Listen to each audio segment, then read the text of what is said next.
Donc, bonjour à toutes et à tous. Me voici dans une interview où je suis ravie et très contente d'accueillir Hélène Merlin qui vient de sortir, qui a sorti le film qui s'appelle Cassandre dans plein de salles en France. Il est sorti quand, Hélène, ce film, au Le fait? 2 avril, il est sorti il y 2, a un mois. 2 avril, il y a un mois. Alors, je dirais comment j'ai découvert ce film. Avant de dire de quoi il s'agit, le synopsis, je te laisserai le dire. Je vais dire, moi, comment je le décrirais, ce film. Parce que sinon, si je t'entends me le dire avant, ça risque de fausser ce que j'ai à dire. En fait, moi, je dirais que c'est un film qui m'a appelé sur comment est-ce que l'humain peut glisser vers l'abus de soi, de l'autre, passer des limites sans que ce soit forcément vu, perçu, au point qu'on dise stop. Et je dirais presque des abus banalisés. Et moi, je le ferai pendant l'interview, hein. J'ai vu beaucoup de liens qu'on pouvait faire dans la vie quotidienne, euh, mais très facile. Et là, bon, bah, c'est passé par une famille dysfonctionnelle, mais mais il y a vraiment beaucoup de liens avec le quotidien. Et on va en parler justement pendant cette interview. Ça m'intéresse beaucoup. Et évidemment, les chevaux, puisqu'ils sont très présents dans ce film. J'en dis pas plus. Donc, est-ce que tu veux bien, Hélène, te présenter un petit peu, puis nous dire voilà, le synopsis officiel, Ok. entre guillemets, de ce film. Donc le synopsis, je commence par ça. C'est l'histoire de Cassandre qui a 14 ans et qui, un été à la fin de l'année scolaire, rejoint ses parents dans sa maison. Et elle va découvrir un nouveau centre équestre, une nouvelle manière de monter à cheval, une nouvelle voilà, équitation et des nouvelles personnes. Et puis c'est au contact de ces gens-là et de ce centre équestre-là et au contact des chevaux qu'elle va changer de regard sur sa famille et comprendre qu'elle est dysfonctionnelle et qu'elle doit s'en émanciper. Voilà, et c'est donc un film qui s'inspire de mon adolescence. Après, bon, il y a tout un travail d'écriture, de dramaturgie autour, mais et qui s'est nourri aussi de beaucoup de lectures de psychologie, d'anthropologie, mais et de d'autres récits qu'on m'a fait.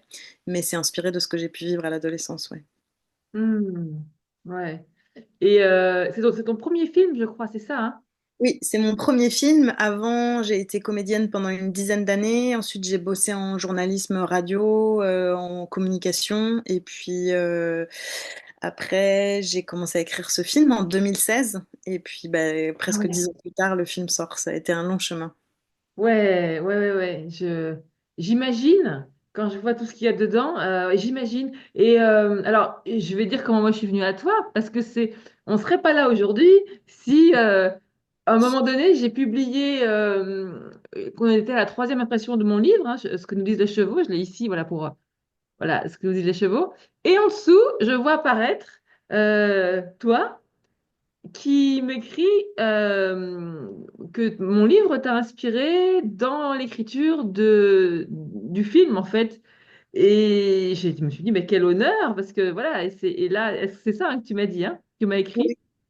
En fait, je me suis nourrie aussi beaucoup de lectures sur évidemment les chevaux pendant l'écriture, puisque quasiment un tiers du film se passe dans le centre équestre, et donc j'avais envie de parler de la relation aux chevaux, de comprendre moi ce qu'elle m'avait apporté plus jeune à l'adolescence, et puis et donc effectivement la lecture de son livre m'a beaucoup nourrie, et j'ai des images très précises où je me vois chez moi dans mon ancien appartement au bout de ma vie parce que j'arrivais pas à écrire, j'étais bloquée sur le scénario et je lisais ton livre et puis à un moment je me suis dit bon il faut que j'aille consulter un coach, une équithérapeute et ça m'a déclenché et donc j'ai contacté quelqu'un à Paris parce que j'avais déjà fait quelques séances dans le sud avec Claire Morin qui est une coach avec qui j'avais fait quelques séances et là j'étais à Paris, j'étais bloquée et d'un coup je me suis dit bon il faut que je trouve quelqu'un à côté et ça m'avait déclenché du coup cette prise de contact et puis ça avait dénoué un problème où j'étais bloquée dans l'écriture donc mais oui Hmm. c'est tout ce que la relation aux chevaux que tu décris tous les bienfaits qu'ils nous apportent ça a été comme un fil rouge moi dans l'écriture parce que adolescente j'ai beaucoup monté à cheval mais en mode plutôt compétition. J'avais pas du tout conscience vraiment de tout ce que le cheval pouvait nous apporter, j'étais en mode un peu performatif donc j'avais pas forcément conscience de tout ça adolescente, mais c'est après, avec le recul et avec tout le trajet que j'ai fait après, que j'ai mesuré en fait les bienfaits de la relation aux chevaux. Et donc c'est plutôt ça que j'ai eu envie de montrer dans le film. Donc c'est aussi là où la fiction est intervenue dans ma réalité et pour faire ce film, quoi. Ouais. Est-ce que tu as été inspiré aussi, toi, en centre équestre, avec ce que tu as vu, parce que moi, ça m'est arrivé hein, de voir ça, qu'il y a vraiment une frontière très, très fine entre l'amour, la possession, l'abus, et puis il y a vraiment des frontières très, très fines entre l'humain et le cheval. Est-ce que ça t'a inspiré pour voir tous ces mécanismes parce qu'il y a beaucoup d'échos dans ce film que je vois aussi, hein, quand j'entends notamment ce moniteur qui dit, pour qu'il ait confiance, tape pas dessus. Voilà, là, c'est très caricatural quand je dis ça, mais c'est beaucoup plus fin dans le film. On voit bien qu'il y a une notion de confiance qui est très inspirante. Oui, qu'il faut installer une confiance, être à l'écoute de l'animal pour vraiment être relié à lui et pas forcément lui imposer des choses ou sa vision ou en nous en tant qu'être humain. Et je pense que moi, adolescente, c'est ce qu'on m'avait finalement transmis, une équitation un peu brutale, un rapport à l'animal où on est, nous, dominants. Et donc, c'est ça qu'il a fallu déconstruire et que j'ai découvert avec l'équithérapie et l'équicoaching. Et c'est ça que j'ai voulu transmettre de pas se placer au-dessus de l'animal, d'être à sa hauteur, d'essayer d'apprendre son langage, de mieux le comprendre et d'être dans une collaboration et pas dans un rapport de domination. Donc c'est Ouais. ça que j'ai voulu essayer de montrer dans le film. Ouais, ouais. Et puis c'est vrai que cette violence, je le redis, hein, elle est banalisée finalement dans le monde de l'équitation parfois et avant beaucoup, moins aujourd'hui. Hein. Mais je vois bien que dans ce film, on voit souvent, est-ce que c'est le cas aussi chez le cheval, entre le cheval et l'humain dans le centre équestre, il y a une absence de ce que j'appelle la case consentement, tu vois, parce que je parle du consentement depuis 20 ans, maintenant il a beaucoup été utilisé ce mot-là, mais la case consentement, c'est le moment où, alors moi je le dis entre humains, c'est quand le patron de Janine va dire à Janine, vous me ferez bien un petit café, Janine. Et là, il n'y a pas le moment où Janine sent elle peut dire oui ou non, c'est quasiment acquis. Et dans ton film, c'est carrément, c'est omniprésent en fait. Et je voulais savoir si tu avais, comment tu avais travaillé cette complexité dans les relations intrafamiliales de cette zone où c'est confus. Il n'y a pas de violence pour autant, hein. Il y a de la violence psychologique, il y a de la Oui, violence verbale, on va dire, mais c'est vrai qu'il n'y a pas de gestes forcément qui sont brutaux ou de violence physique à proprement parler, en tout cas entre les parents vers les enfants. Bah, c'est très inspiré de ce que j'ai pu vivre dans ma famille ou de ce que j'ai pu percevoir dans la société aussi, où il y a une sorte de domination masculine patriarcale qui est permanente et on est tellement habitué à ça qu'on n'en voit plus les contours. Et donc d'être dans un rapport comme ça où on doit obéir à une sorte de norme qui a été établie et qui est intrusive, qui est abusive à plein de moments. Donc oui, sur cette question des limites et ces questions du consentement, c'est évidemment la question du film, puisque cette famille est très dysfonctionnelle et qu'en permanence, en fait, on dépasse les limites de l'intimité. c'est Il ça. n'y a pas d'écoute. Les parents sont souvent dans des logorées verbales comme ça, à imposer leur manière de penser, de percevoir le monde, sans être attentifs à ce que leurs enfants ou les autres pourraient dire. Donc, en permanence, on est dans un rapport de force, en fait, et d'envahissement, en fait, de l'espace. Donc, à tous les niveaux, du coup, de l'ordre psychique, ensuite physique, on va le découvrir, et puis territorial, puisque au début, le centre équestre, c'est plutôt l'espace de Cassandre, c'est vraiment son havre de paix, et finalement, le père va rejoindre aussi cet Oui, univers-là. Donc en fait, oui, il y a des intrusions à plusieurs niveaux. D'abord au niveau du son avec les logorées verbales, sur, on va dire, l'intrusion au niveau psychique, sur comment il va analyser ou déclarer des choses par rapport à sa fille, sur son fonctionnement, ses réactions, ou sur l'analyse qu'il peut avoir de l'homme ou des réactions humaines. Et puis l'intrusion physique de la mère sur sa fille, sur la scène notamment de l'épilation. Et puis après, c'est le frère sur sa sœur et le père qui va au centre équestre. Donc en fait, à chaque fois, il y a cette notion de limite qui est dépassée.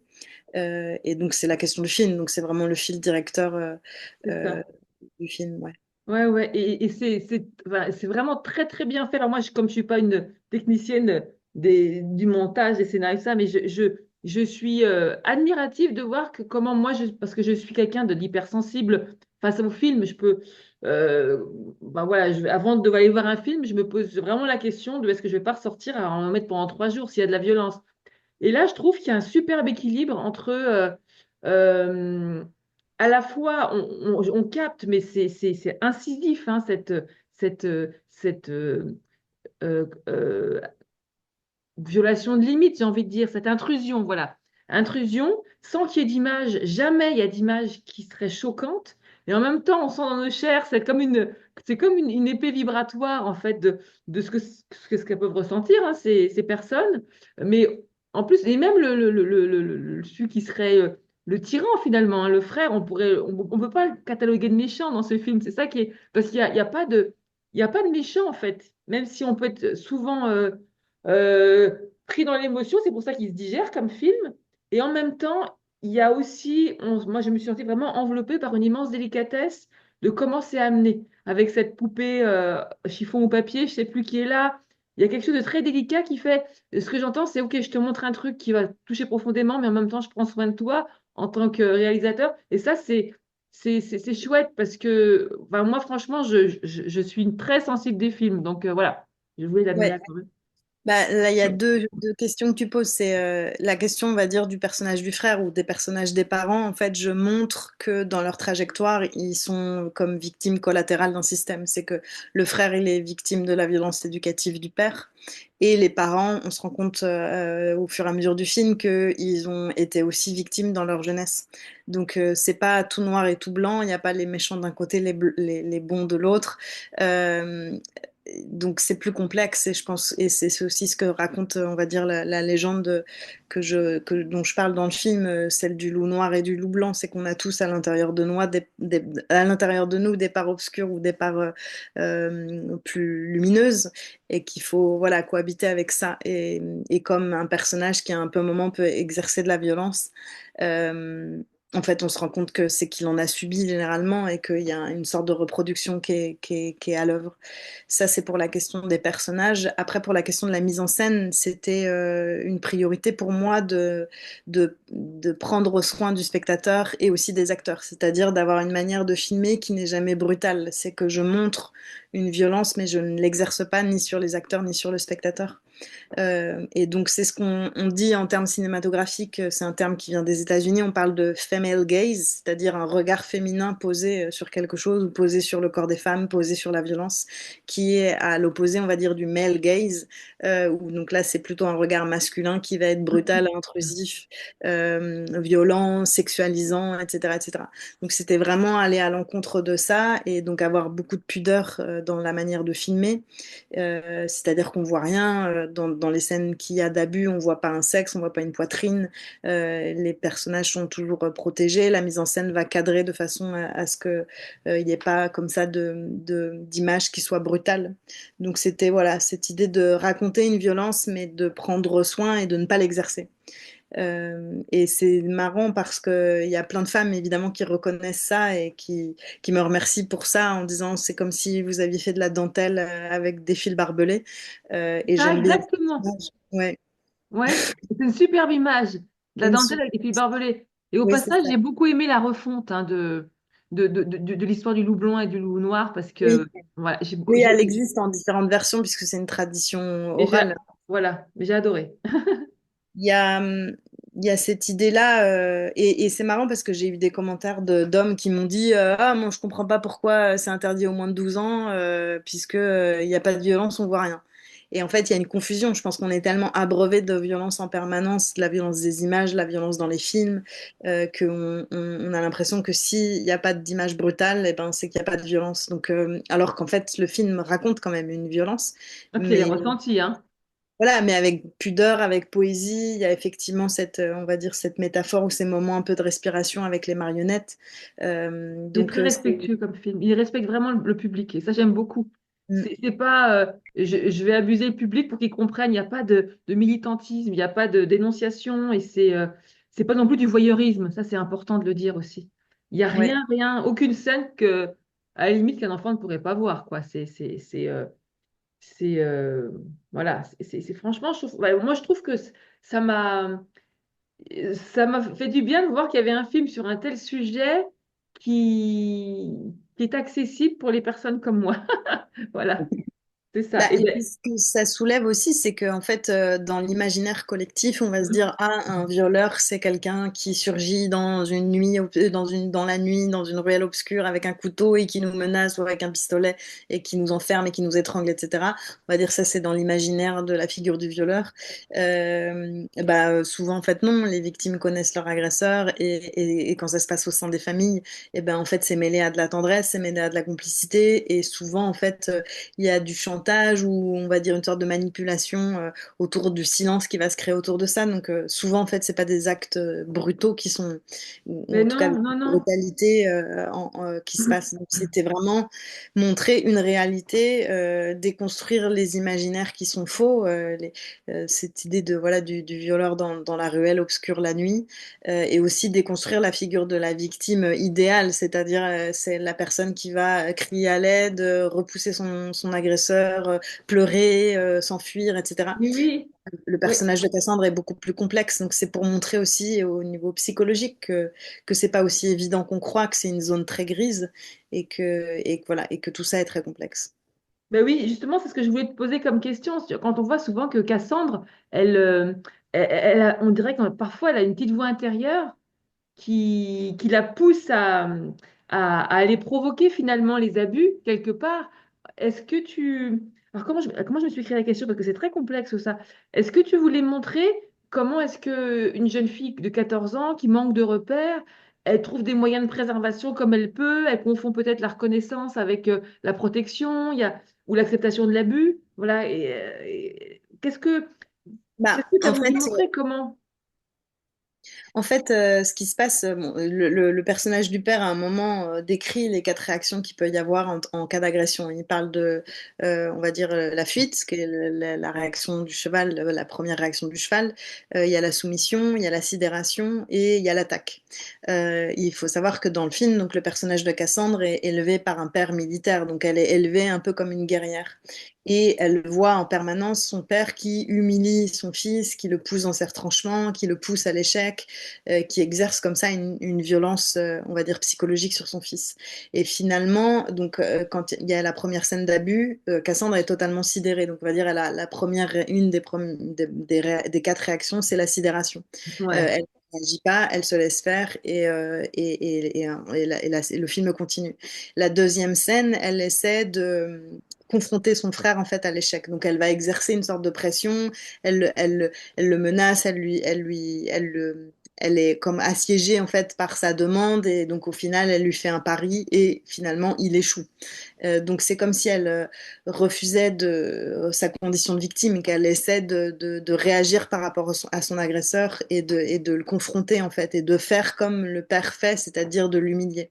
Et sur la troisième scène d'abus, là il y a cette petite voix intérieure qui décrit en disant c'est comme les soldats dans les tranchées quand ils n'en peuvent plus d'attendre le danger, ils courent et vont le chercher.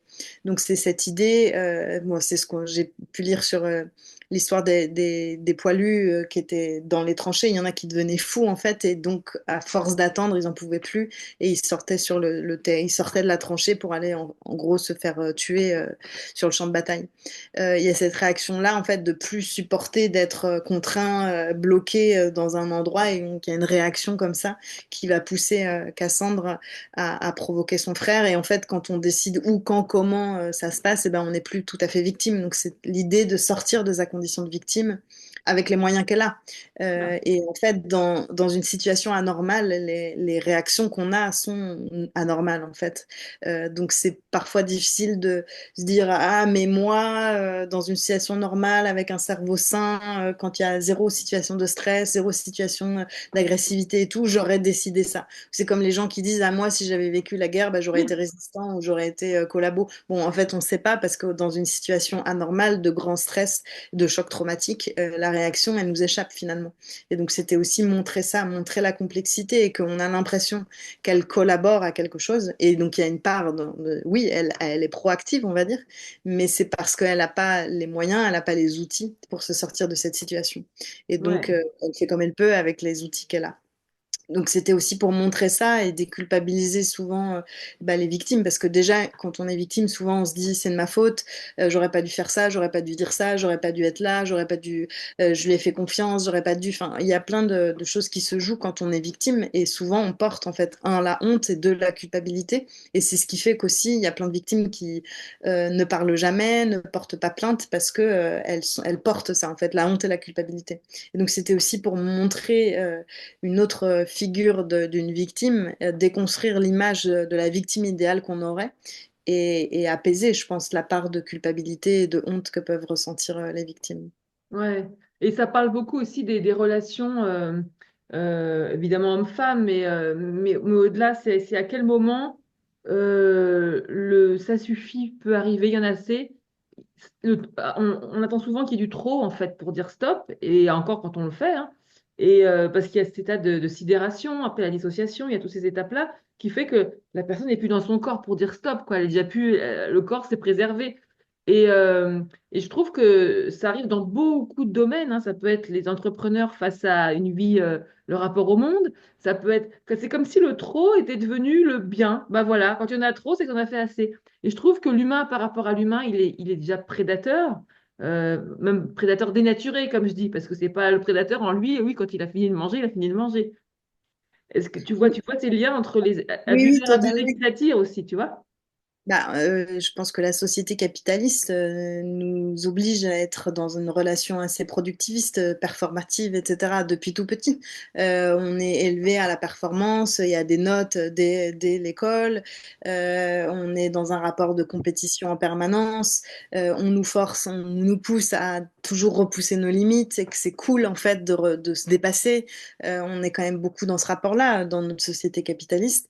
Et après, dans la société patriarcale, on est abreuvé depuis des décennies par des films, des livres qui hypersexualisent le corps des femmes, où il y a la culture du viol ou de l'inceste qui règne dans les histoires qu'on raconte. Je repense, je sais pas, aujourd'hui avec toutes les affaires qui sortent entre PPDA à la télé, Depardieu sur les plateaux de cinéma.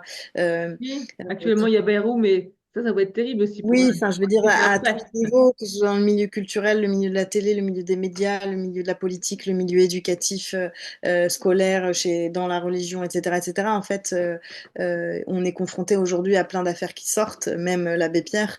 Donc, en fait, c'est se dire que on est imbibé de ça, imprégné de ça depuis des décennies. Dans Et l'invisible au départ, en plus. pardon? Au départ, dans l'invisible. Oui, tout à fait. Et qu'en fait, du coup, nos limites ne sont de toute façon pas respectées. On est dans une société qui ne respecte pas ces limites-là, de la pudeur, de l'intégrité des corps, du respect des corps, du respect de chacun, en fait. Et que on est tellement violenté par petites touches et depuis très longtemps que c'est comme tu disais, on attend le trop pour pouvoir réagir. Et le trop, c'est déjà trop tard, mais c'est essayer de remettre les curseurs au bon endroit, en fait. C'est à quel moment c'est abusif, à quel moment c'est intrusif, à quel moment il y a de la violence dans des petits détails. Ouais. Mais c'est difficile de tout déconstruire parce qu'en fait, tous les films qu'on voit depuis 20, 30, 40 ans, en fait, sont imbibés d'une culture patriarcale, hyper sexiste, voire misogyne. Et donc, faut replacer les choses au bon endroit. Donc, c'est assez compliqué de déconstruire tout ça, ça prend du temps. Ouais, c'est une affaire en cours, parce que je vois vraiment beaucoup, de plus en plus de sphères qui déconstruisent ça, et c'est de plus en plus large, comme ce que tu fais, comme beaucoup de femmes et d'hommes qui œuvrent pour qu'il y ait un équilibre, et puis qu'on sorte de ces schémas qui sont plutôt, euh, ouais, qui font que l'homme croit, et la femme aussi, bien sûr, se contorsionner pour entrer dans des cases qui sont pas bonnes pour elle, comme si un cerisier devait produire des poires et en plein hiver, et voilà. Donc on est en train de revenir complètement cohérent avec les lois de la nature, et ça passe par aller voir ce qui nous a fait souffrir et le regarder en face. Et c'est ça que fait justement Cassandre aussi, quoi. À un moment donné, elle ose aussi en parler. Et il y a aussi des parents qui savent pas l'entendre parce qu'ils ont pas été entendus peut-être eux-mêmes. Et, il y a une autre question qui me venait là, oui, parce que je voulais vraiment revenir dessus. C'est vrai que on a un petit peu parlé quand on s'est eu au téléphone, mais je voudrais vraiment qu'on puisse en parler là. C'est que souvent, dans les relations de couple, on remarque que quelqu'un qui a été abusé peut attirer un abuseur, ou on va dire un tyran, une victime. C'est un jeu à deux, en fait. Et on parle souvent de relations toxiques, mais des fois elles deviennent toxiques parce qu'on s'est attiré à deux là-dedans pour se rejouer une souffrance et s'en libérer quand, au mieux des cas, dans le meilleur des cas. Ou alors le faire plein de fois et de se dire à 50 ans, non mais je fais toujours la même chose. Voilà. Mais en tout cas, il y a un mécanisme qui se rejoue, Oui, hein. oui, tout à fait. Enfin, moi, je parle moi à mon échelle, dans mon histoire, je me suis rendu compte que je me suis retrouvée souvent dans des situations où on exerçait une violence sur moi, psychologique, ou dans les rapports hommes-femmes, etc., ou professionnels. Et donc, je me suis questionnée en fait sur ce que je pouvais, moi, en quoi je pouvais collaborer justement, et comment je me retournais vers les mêmes personnes qui m'étaient familières finalement, puisque comme je suis habituée, on va dire, à cette violence-là, eh bien, je suis attirée parce que ça m'est familier, donc je vais me retrouver à aller sympathiser ou à connecter avec des gens qui fonctionnent de cette manière-là. Et donc, c'est important en tant que, si on a été victime, si on a grandi dans ces climats-là un peu dysfonctionnels, de se questionner, de dire en fait en quoi moi je participe à tout ça et qu'est-ce que je dois déconstruire en moi pour justement plus me retrouver dans ces situations ou plus être en relation avec ces gens-là. Et sur la question de l'amour, bah, moi, j'ai pas encore résolu du tout cette question. Je me rends compte que je suis souvent attirée par, oui, des hommes qui sont pas forcément disponibles ou là pour moi ou qui n'ont pas forcément envie. Et donc, je vais me plier en quatre pour essayer de faire survivre la relation. Et en fait, c'est pas normal. C'est-à-dire que moi, je vais me sacrifier, je ne vais pas écouter mes besoins, je ne vais pas respecter mes propres besoins. Donc, c'est moi, en fait, qui deviens abusive avec moi-même et qui finalement ment à l'autre et ment à la relation. Et donc, de trouver en fait le juste équilibre pour se respecter soi d'abord et faire en sorte que les autres nous respectent et être dans des relations qui sont respectueuses. Et que Mhm. si en fait à un moment la relation n'est pas respectueuse, on ne peut pas que mettre la responsabilité sur l'autre, puisqu'une une relation se fait à deux. Donc Ben oui. Et- c'est presque trop facile de dire ah mais c'est lui qui est méchant, c'est lui qui est pervers narcissique, oui, c'est oui. lui qui est abusif et tout, mais c'est se regarder soi en disant mais en fait en quoi moi j'ai participé à tout ça, pourquoi je me retrouve dans cette situation et qu'est-ce qui fait qu'on en est là aujourd'hui. Donc c'est jamais forcément je vais dire agréable euh, de se questionner, et d'essayer de déconstruire ce qui nous a structurés, mais je pense que c'est nécessaire en fait, sinon c'est compliqué d'être en lien vraiment authentique quoi avec les autres. Ben oui, et j'essayais d'imaginer Cassandre adulte, et je me disais, si elle entretient ces schémas comme ça de aller, parce qu'elle allait au combat, c'est une forme de contrôle en fait sur son frère, elle allait provoquer l'abus, mais elle avait l'impression de contrôler. C'est vraiment impressionnant comme tu as su le mettre en image, et je me dis, si elle continue comme ça avec un homme, on en voit des femmes, alors je ne dis pas qu'elles ont toutes été abusées, mais d'aller plutôt à la confrontation. Parce qu'on leur dit, mais sois douce, essaye de redevenir femme, réceptacle. Mais elle l'a tellement mal vécu que je vois tout ce qu'il y a à déconstruire pour cette Cassandre adulte avant de arrêter d'aller à la confrontation. Genre, je suis forte, je vais aller provoquer mon mec pour qu'il abuse un peu et je vais encore dire, ah, j'avais raison, les mecs, c'est tous des abuseurs. Un truc comme ça, quoi. Pour gros. C'est comme si on allait refaire le schéma qui nous a profondément fait du mal pour pouvoir s'en libérer, quoi. Ouais, ouais, c'est une grande question. Je travaille dessus. Dossier ouvert et en cours. C'est ça. Ouais. Pour Mm. peut-être beaucoup de personnes qui entendront cette interview, c'est peut-être le cas parce que c'est un vrai sujet. Ouais, Et comme tu dis, ça commence aussi à l'école, hein, l'éducation où on doit, je redis, se contorsionner pour répondre à l'autre extérieur plutôt que s'écouter soi-même. Ça donne toujours le pouvoir à l'extérieur et plutôt que de ouais. s'écouter. Donc il y a vraiment une histoire de comment je m'écoute plutôt que où je mets le pouvoir, quoi. Ouais, tout à fait. Et moi, il y a deux, on va dire, deux choses qui m'ont aidée. Donc, il y a la communication non violente qui apprend vraiment à essayer de discerner ce qui nous traverse comme émotion et de comprendre à quels besoins elles sont reliées. Et donc, faire ce trajet-là en soi pour se dire, ah, ok, en fait, qu'est-ce qui se passe en moi?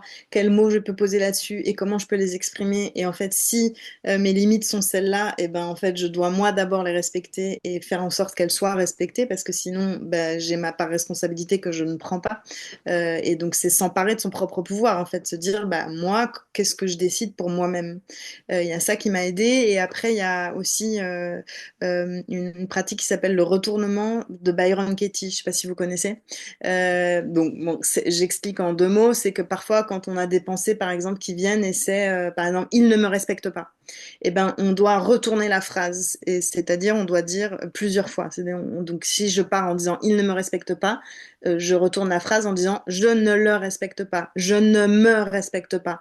Et en fait, à chaque fois, on essaie d'inverser des mots, d'inverser la position qu'on a dans la phrase, et qu'en fait, on se rend compte que souvent, bah oui, en fait, si il ne me respecte pas, c'est que moi d'abord, je ne me suis pas respectée, et que peut-être dans la situation, j'ai finalement, sans m'en rendre compte, exercé une sorte de violence envers lui aussi, parce que j'ai menti, parce que j'ai fait croire que ça me convenait et que ça ne me convenait pas, etc., etc.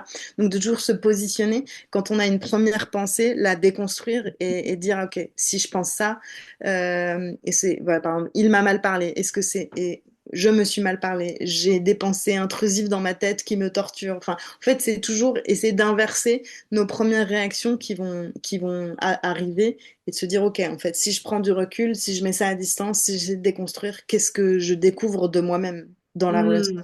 Hmm. Ouais, ouais. Merci beaucoup, Hélène, de souligner tout ça. Il y a un clin d'œil à toute la communauté CNV que je connais bien et que j'apprécie beaucoup, puisque tu en fais partie aussi, apparemment, je découvre, c'est chouette. Euh, Avant de passer aux coulisses du film, parce que je sais que c'est aussi sympa d'aller voir un peu comment ça s'est passé, puis ta rencontre avec Zabou Bretman, etc. Euh, je voulais faire un tout petit écho là, avec ce que tu viens de dire, parce que je voudrais quand même souligner que quand on dit tout ça, on ne dit pas ben, restons avec ceux qui nous font du mal, parce que c'est là que le chemin se fait.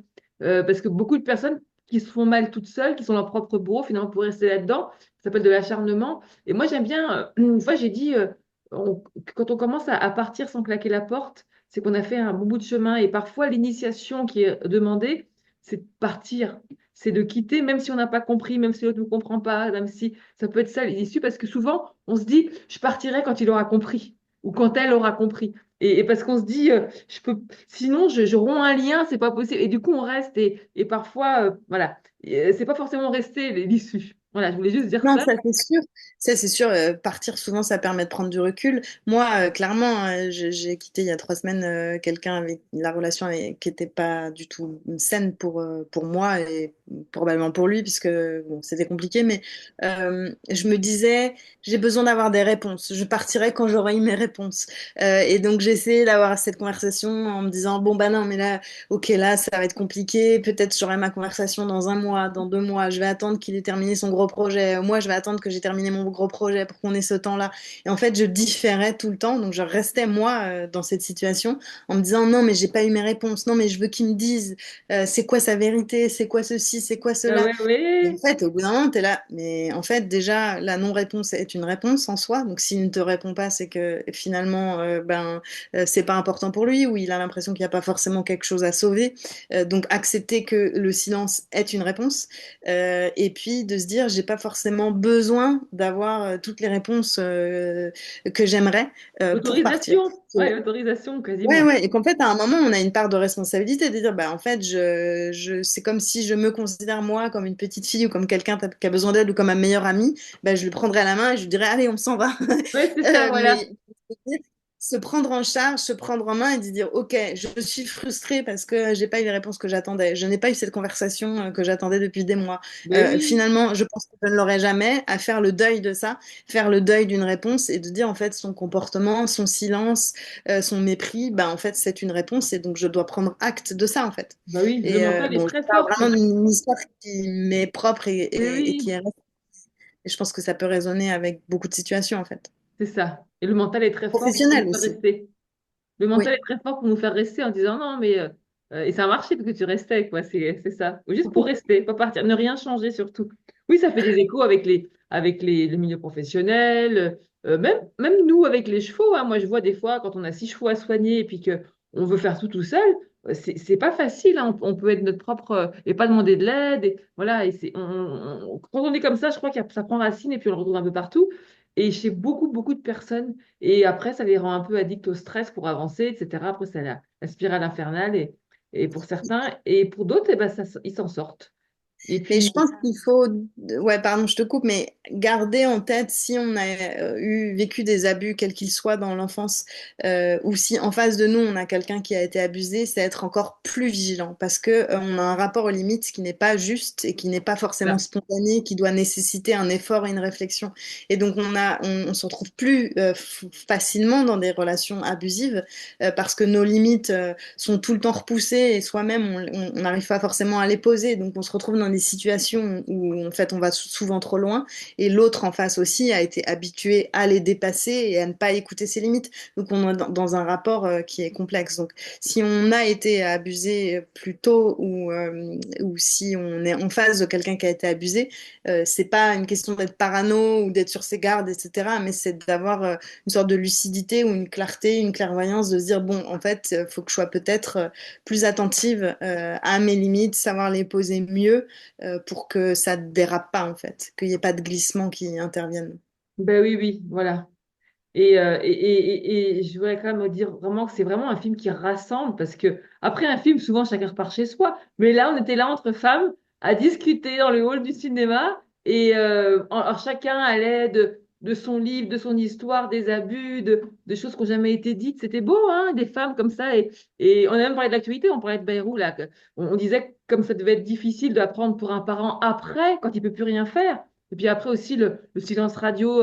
Comment dire, le fait de ne pas dénoncer dans les temps et d'éteindre, de ne pas en parler. Voilà, tout ça, voilà, franchement, après un film, c'est rare qu'on s'arrête pour discuter entre personnes. En général, chacun repart chez elle. Voilà, donc Ouais, c'est c'est pas la première fois qu'une spectatrice me dit ça, qu'à la fin, il y a même des gens qui se sont pris dans les bras, qui ont oui, pleuré ensemble. C'est vrai que ce film, en tout cas, c'est qu'il libère la parole. C'est que les gens, ils ont envie de dire ce qu'ils ont ressenti, de peut-être de raconter aussi leurs histoires, en quoi ça a fait écho à leur histoire, ou celle de leur mère, de leur sœur, de leur tante.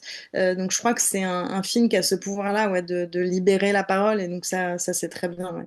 ouais, et je sais pas comment est-ce qu'on fait pour faire ça avec les caméras, mais on a vraiment, on a l'impression qu'on rentre chez les gens. C'est pas un film où on ressort en disant, bah, j'ai vu un film. Je sais pas, c'est pas comme il y a certains films, il y a une forme d'intimité qui est là tout de suite. Alors je dirais pas que c'est comme une caméra amateur parce que c'est quand même énorme, tout ce qu'on voit, c'est super. Mais c'est comme si j'avais pris mon téléphone portable avec une super qualité et que j'étais rentrée chez les gens. C'est très intimiste en fait. Oui, dans la mise en scène, j'ai vraiment essayé de placer le spectateur en immersion dans cette famille, donc C'est vraiment ça, pour immersif. rentrer dans la famille.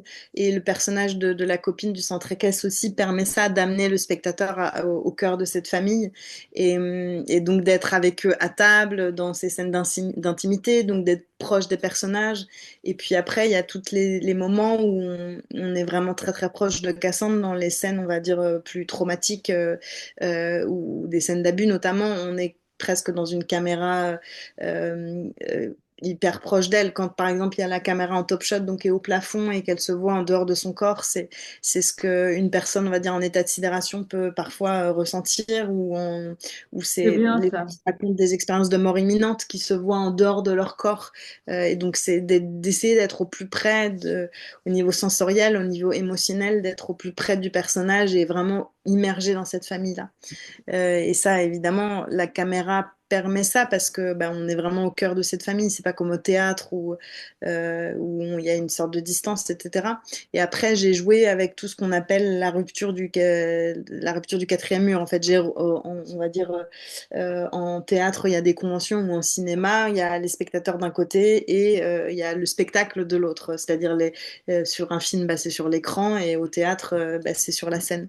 Mais quand on fait des regards caméra ou des regards ou des adresses spectateurs, c'est-à-dire quand l'acteur, le personnage va s'adresser directement au spectateur ou va lui adresser un regard, et il y en a plein en fait dans tout le début du film, Cassandre, le père, la mère font des regards caméra.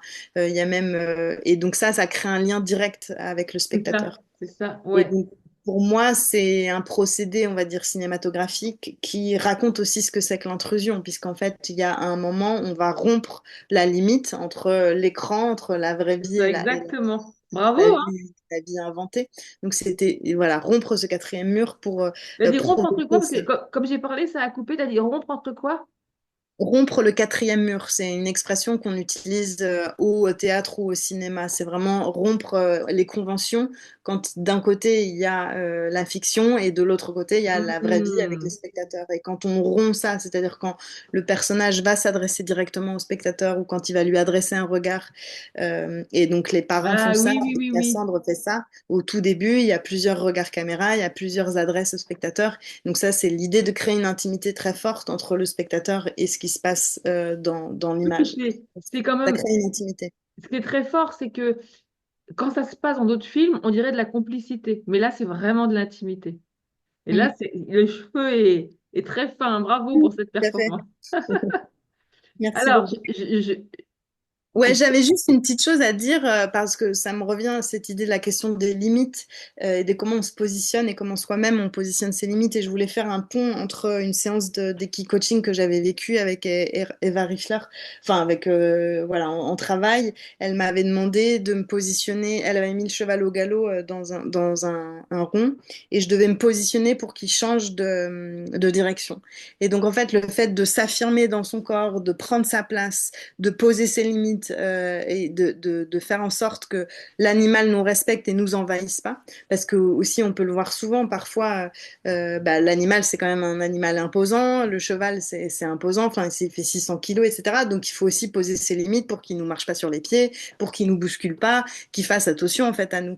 Donc, en fait, dans la relation, on va dire, si je fais un pont entre la relation professionnelle ou amoureuse, quand, en fait, il y a ces questions de limites, c'est comment nous, on va se positionner, comment on va positionner ses limites pour que l'autre en face nous respecte. Mais pour que l'autre en face nous respecte, il faut qu'on soit clair dans la manière dont on pose nos voilà. limites et dans la manière dont on s'incarne, dont on s'impose et donc on prend sa place en fait. Donc on a vraiment une part de responsabilité sur la manière dont on va être traité, c'est-à-dire comment j'ai posé mes limites, comment je me suis imposée, comment j'ai exprimé mes limites. Et voilà, donc on a toujours le pouvoir. Moi, je trouve que c'est vraiment une question d'empouvoirment, de se dire, même si on subit des situations d'abus ou d'harcèlement, etc., à quel moment, en fait, on a le pouvoir de sortir de ça, de pouvoir de changer nos relations, de les réinventer.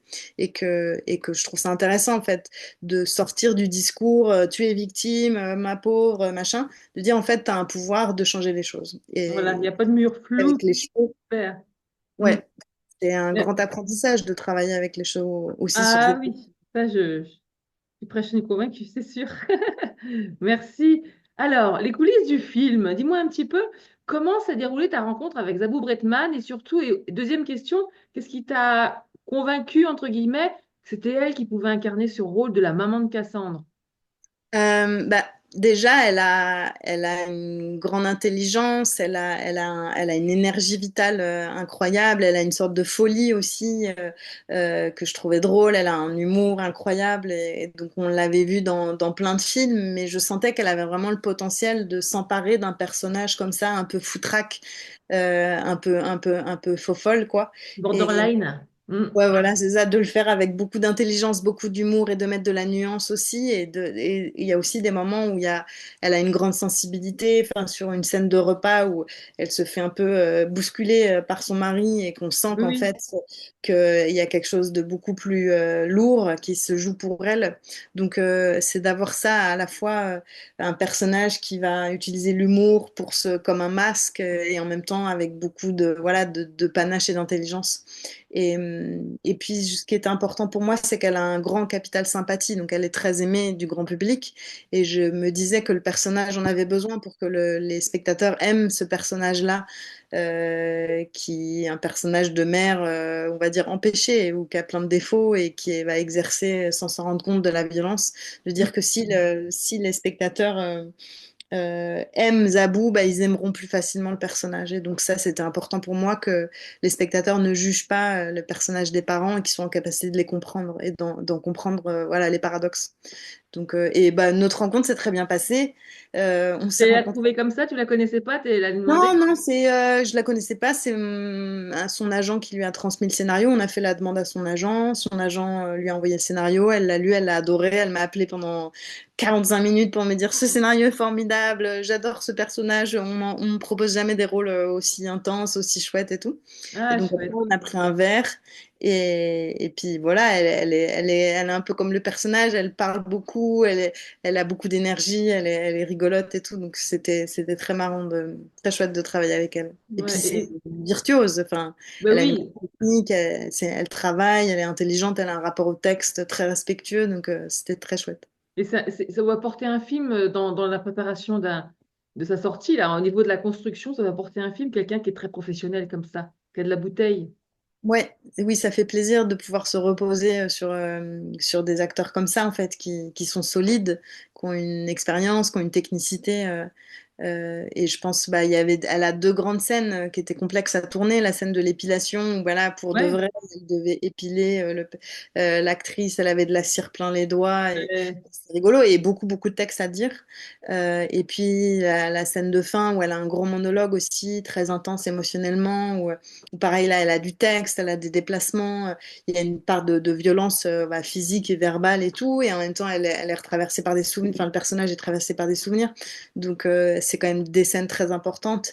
Et puis, bah, elles sont super parce qu'elle est puissante, quoi, comme actrice. Elle c'est est ça. elle est technique et elle travaille bien, donc c'est chouette. Ouais, ouais, ouais. Puis ça me rappelle quand on dit, tu sais, que c'est ton premier film et c'est une actrice qui a de la bouteille. Donc ça me rappelle quand on dit, tu sais, jeune cavalier, vieux cheval, ou je sais plus, je sais ça, ou vieux cheval, vieux cavalier, jeune cheval. Tu vois.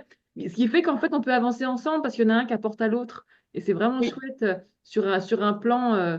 Voilà, en tout cas, moi, je sens que c'est chouette de pouvoir avoir des alliés qui ont de l'expérience dans les films quand on démarre quelque chose comme ça. Même si toi, tu as quand même de l'expérience, t'arrives pas comme ça, la fleur au fusil, tu as quand même beaucoup d'expérience avant, mais pour un premier film, je trouve ça chouette d'avoir quelqu'un comme elle. Mm. ouais, ouais, absolument. Et puis il y a ce fameux acteur là qui est de la comédie française. Comment il s'appelle au fait? Eric Ruff. Eric, voilà. C'est impressionnant ce rôle. Il a vraiment un. J'en dis pas plus, je ne veux pas spoiler tous ceux qui vont aller voir le film, mais ah là là, c'est vraiment le père qu'on veut pas avoir, hein. D'ailleurs, même Cassandre demande. Oui. Je dis pas tout parce que voilà, je dis pas tout, je laisse. Mais c'est Après, vrai. moi, j'aime bien. Moi, j'ai de l'affection pour tous les personnages. Donc, ce personnage, il me touche parce que il est complètement, finalement, enfermé dans des idées reçues. Enfin, il est quand même, voilà, barricadé dans ses a priori, ses pensées, sa vision du monde. Et en fait, on pressent quand même que derrière cette carapace, eh ben, il y a quelqu'un finalement qui est timide. Il y a un Oui, gamin oui, qui a été brutalisé. Et donc, de il est sentir attachant. que voilà, il y a des moments où il est un peu ridicule, il y a des moments où il est rigolo, il y a des Oui, moments où c'est il ça est qui charmant, dérange. et donc de voir en fait toutes ces facettes-là de ce personnage-là. Et effectivement, donc Eric Ruff, l'administrateur de la Comédie Française, l'a joué à merveille, il a apporté beaucoup de nuances, beaucoup de sensibilité. Et donc derrière, voilà, ce côté un peu imposant, on va dire du mal dominant, et ben, il a des côtés ridicules et attendrissants. Donc Et c'est deux grandes pointures hein, qui sont là. Et c'est vrai que justement, ce qui m'a dérangé, bah, et c'est bien hein, dans le bon sens, dans ce personnage, c'est parce que moi, ça me touche aussi dans mon histoire, c'est ce côté, c'est bon, il est gentil, il est séduisant, on lui fait confiance, il claque derrière, en plein milieu d'un repas, il sort un truc. Donc c'est la prévisibilité qui est vraiment dérangeante en fait. Et voilà. Mais c'est vrai que en même temps, c'était tellement ce qu'il fallait pour ce personnage que, voilà, j'en dis pas plus parce que je vais pas spoiler. Et je sais que le tournage, il a eu lieu en Pays de Loire, c'est ça, hein oui, dans Ambré d'Anjou, c'est ça, il vibrait. oui, c'est ça. C'est Et là où comment il y ces a lieux, le noir. Et le centre équestre, il était du côté du Mans, à Vibray. ah, voilà. Et comment ces lieux, ils ont contribué à l'atmosphère du film? Comment tu les as choisis? Est-ce que c'est un hasard ou Ces décors-là. ouais, Alors, ces centres équestres déjà, là? donc c'est la région qui choisit les projets qu'elle accompagne. Donc, c'est vraiment la région Pays de Loire où on avait envoyé un dossier de demande de financement, mais c'est elle qui nous a choisis. Donc, il se trouve que c'est ma région natale. Donc, j'étais très Ouais. contente de revenir là tourner parce que je trouve que c'est une très belle région. Après, comment ça se passe? En gros, moi, je fais, on va dire, Pour les décors, je décris tout ce dont on a besoin, tout ce que j'imagine, tout ce dont je rêve. Et donc, je fais un peu des fiches par décor en disant, bah voilà des photos de référence de ce que j'imagine, voilà quel esprit j'attends, voilà quelle, je sais pas, quelle ambiance. Et puis pour le manoir, bah, j'avais décrit il nous fallait au moins 3 chambres, un bureau, il fallait des chambres en enfilade, il fallait une salle de bain qui soit ouverte sur les chambres. Donc voilà, je décrivais en gros tous les décors et après il y a un repéreur dont c'est le métier qui va arpenter, on va dire, tout le département, toute la région pour trouver des décors. Et donc après il prend des photos, il nous envoie des fiches de décors et nous on fait une première sélection bah, par mail en fait. On voit les fiches qu'il a fait et après on va visiter les décors. Alors, ma Et question, c'est en surtout fait, comment ça a contribué à cette. Pourquoi, voilà, est-ce que tu as choisi ça pour qu'il y ait une atmosphère particulière? oui, bien sûr. Le choix des décors, enfin pour moi, les deux décors, c'est deux personnages. Donc c'est vraiment deux univers qui sont que j'ai à l'écriture, je les ai construits en opposition, l'univers de la famille et l'univers du centre équestre. Donc on va dire l'univers un peu étouffant, claustrophobique de la famille, C'est qui ça, en donc fait, est ouais. incarné par un manoir qui voilà, qui incarne le poids du patriarcat, le poids de l'héritage d'une famille toxique, on va dire, qui nous enferme, qui piège tous les personnages. Donc ça, c'était vraiment important pour moi qu'on trouve voilà ce manoir qui est un peu dans son jus, donc qu'il est vraiment daté, on va dire année, enfin voilà de l'héritage de la famille. Et donc c'est pas un manoir récent d'aujourd'hui quoi. Ouais, ouais, Euh, ouais. et puis après le centre équestre qui est dans un écrin de verdure au Tout milieu d'une forêt léger. ouverte sur Ouais. le ciel, où les animaux vivent en liberté. Donc c'était vraiment construire ces deux, dès l'écriture, construire ces deux univers en opposition et aussi dans la recherche de décors, trouver comment bah, chaque décor va pouvoir incarner l'univers qu'on essaie de, de raconter, quoi, et l'histoire, Ouais, être utile. Et alors, pour toutes celles et ceux qui nous écoutent et et qui nous regardent et qui ont vécu des années de club, vous allez reconnaître vraiment le temps qui s'arrête dans un club. Je pense que tu as dû vivre ça toi aussi, quoi. C'est ça, c'est le temps s'arrête, on ne veut plus partir, on est bien. C'est ça, hein? Ouais, Ouais. Oui, oui, tout à fait. Et bien, il y a toujours un truc à faire au centre équestre. Il faut aller c'est aider, ça. mettre du poney, aider quelqu'un à sceller un cheval, soigner un autre. Puis Enfin, on la voit se faire cueillir par monter dans le tracteur. Et tout de suite, c'est ça, c'est le truc. Au début, elle a encore ses vieux schémas, puis après, ben, la vie reprend le dessus, quoi. C'est magnifique, hein. Ouais. ouais. Et puis, oui, une dernière chose sur les coulisses du film. Il me semble que tu as fait appel à une coordinatrice d'intimité pour les scènes Oui. sensibles. Tu peux nous parler de cette collaboration et de son importance dans les processus de tournage? Comment Ouais, c'est on va dire un nouveau métier. Ça fait, on va dire 3 4 ans que ce métier est arrivé en France à peu près. Il existe aux États-Unis depuis un peu plus longtemps, mais il a vraiment pris son essor après MeToo, Ah ouais? après la vague de MeToo.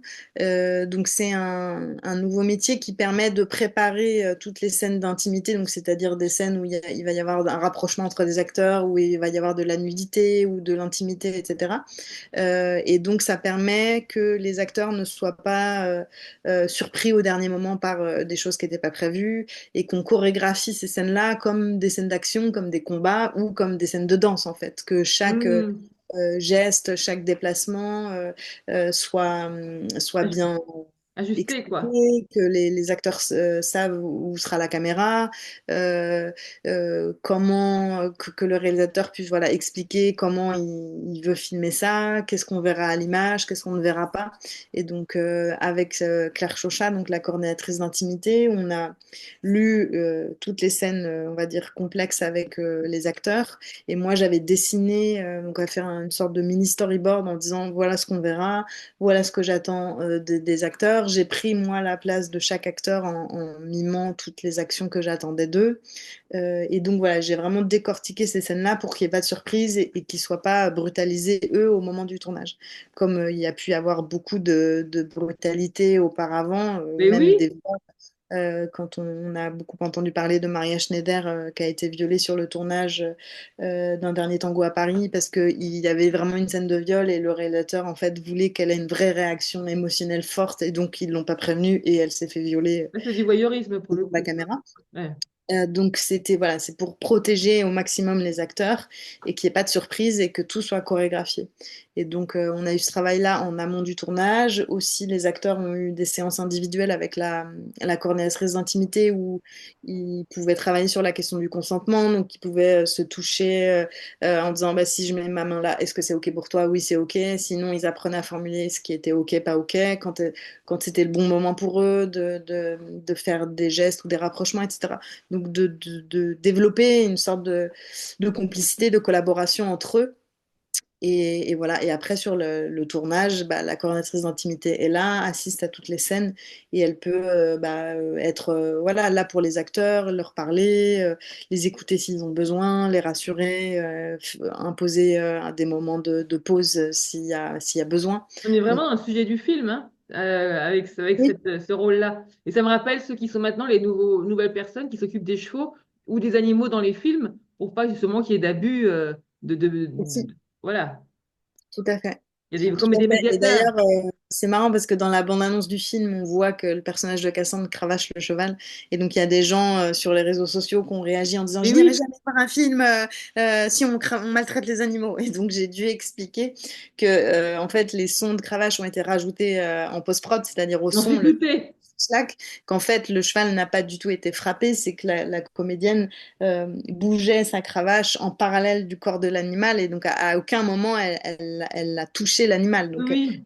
bouge sa cravache. Évidemment, le cheval a quand même eu enfin, joue la peur. Bah, après, il a quand même Il avait l'air probablement. quand même calme au niveau des yeux. Si c'est le même cheval qu'on a vu, je trouvais Oui, que. oui, c'est ça. Mais bon, c'est tout un travail qu'on a fait avec le dresseur aussi pour que ces scènes-là, ou le moment où il y a la chute, etc., se soient préparés, que les chevaux soient préparés. Et donc ça nécessite, bah, il y a plus d'1 mois de préparation.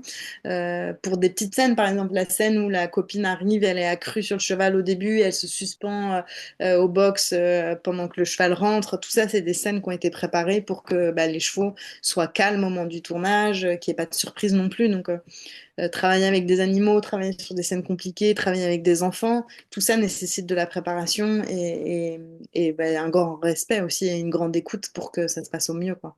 Hmm. Et Mm. donc, quand on fait un film comme ça, c'est toi qui es chef de chantier sur le film?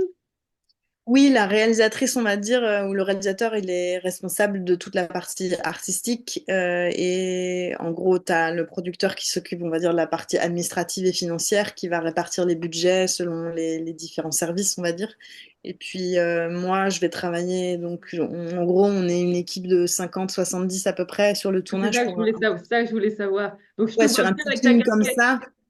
En gros, on était 50 personnes sur le plateau. Après, il y avait les gens de la prod. On va dire, on était 70 en totalité.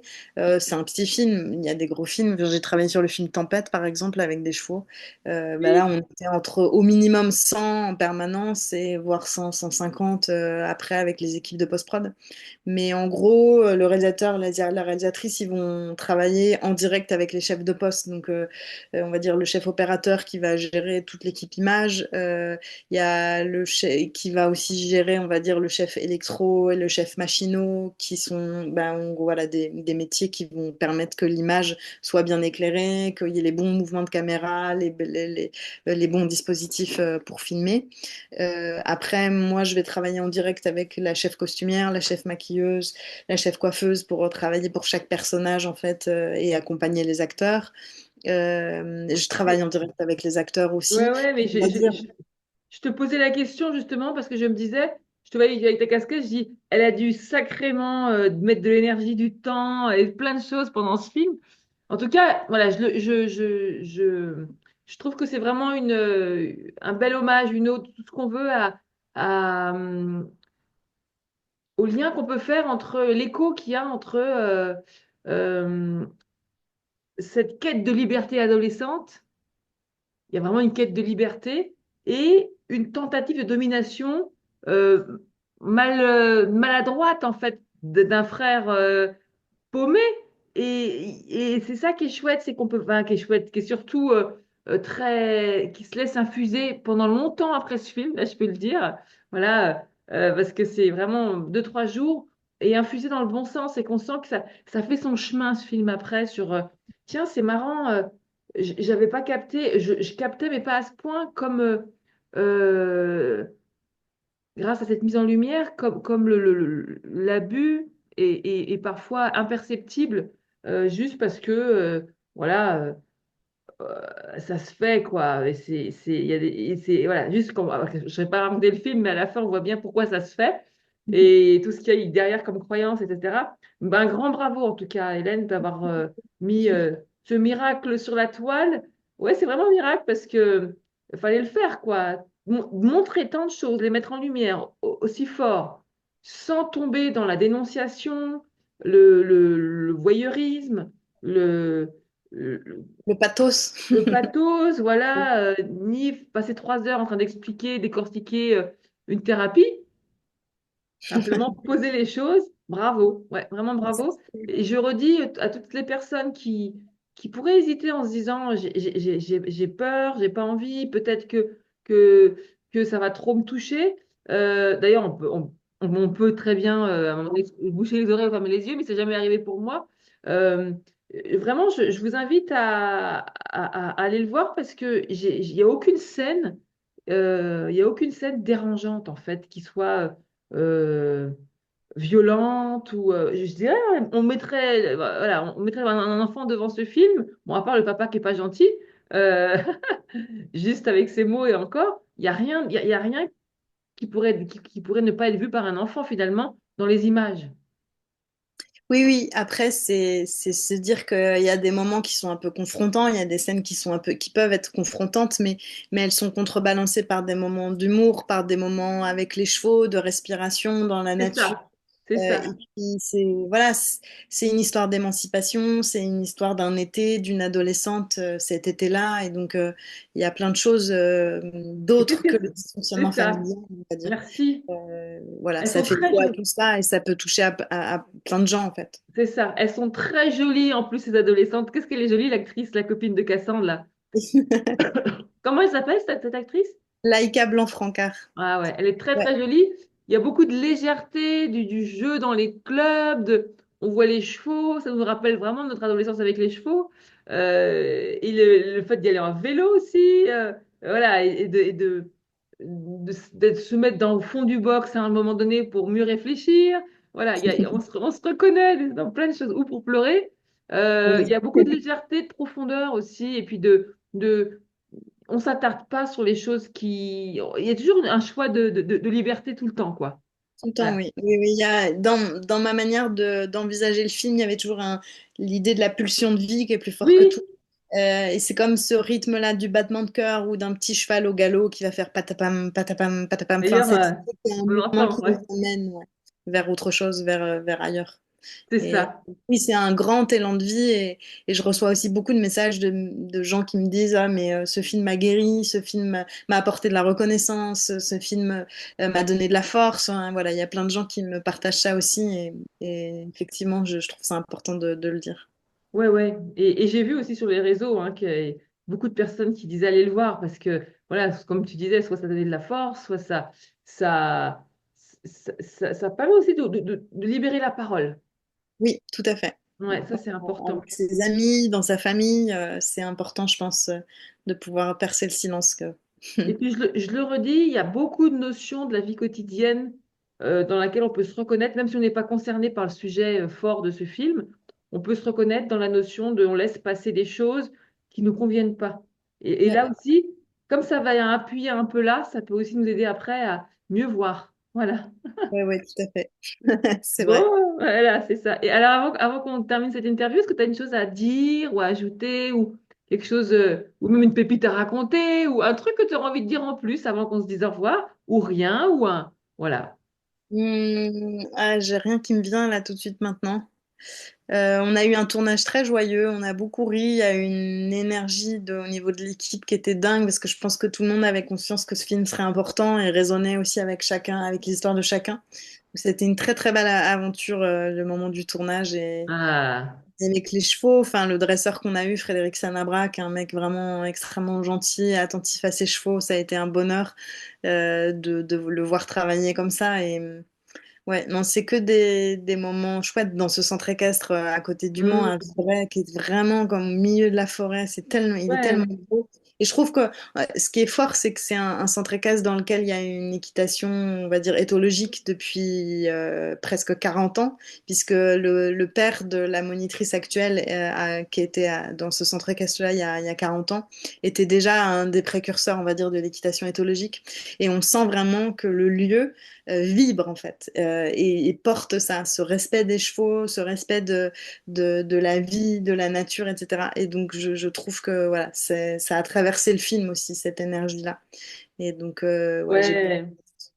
C'est c'est- c'est vraiment. Merci pour ce partage, pour ce. Voilà. Et j'avais une question. Le moniteur, le papa, il travaille dans Centre Équestre ou c'est un acteur? Enfin, il est acteur et.